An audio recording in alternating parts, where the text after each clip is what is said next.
Ira, like about 50 other people, were moved who were moved out of Color and Gold Hospital in about 1975 and 76, wound up in these apartments that were designed by them to be disabled friendly, and they had no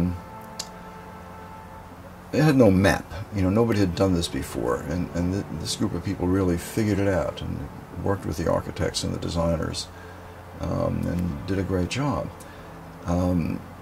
And Ira realized when he was kind of out in the community, living at home, that one of the problems was that he needed a lot of attention. He had a lot of things done.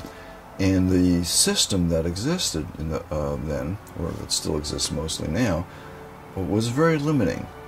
The home care people that came to help him out were not permitted to do all sorts of things that needed to be done.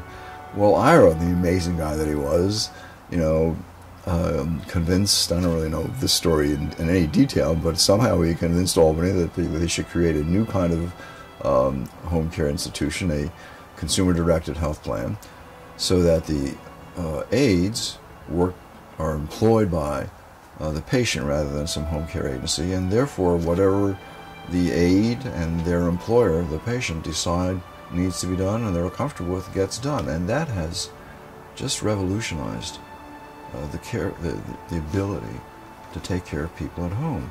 When I first started seeing the homebound population on Roosevelt Island, of the 50 people who had been discharged in 1975, I think there were still 10 of them around that I was still seeing as patients. And I think even today, 12 years later, I still see 4 of them. In 1995, of the other 1,950 people, there were 2,000 people in Colon Goldwater. None of them were there. So, I mean, any of you who know statistics know how enormous those numbers, how unbelievable those numbers are, but they're true.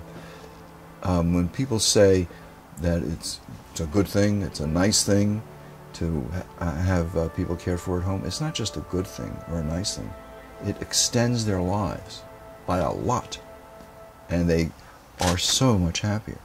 And in a place like Roosevelt Island, they live as close to a normal life as you can imagine, in the community, part of the community.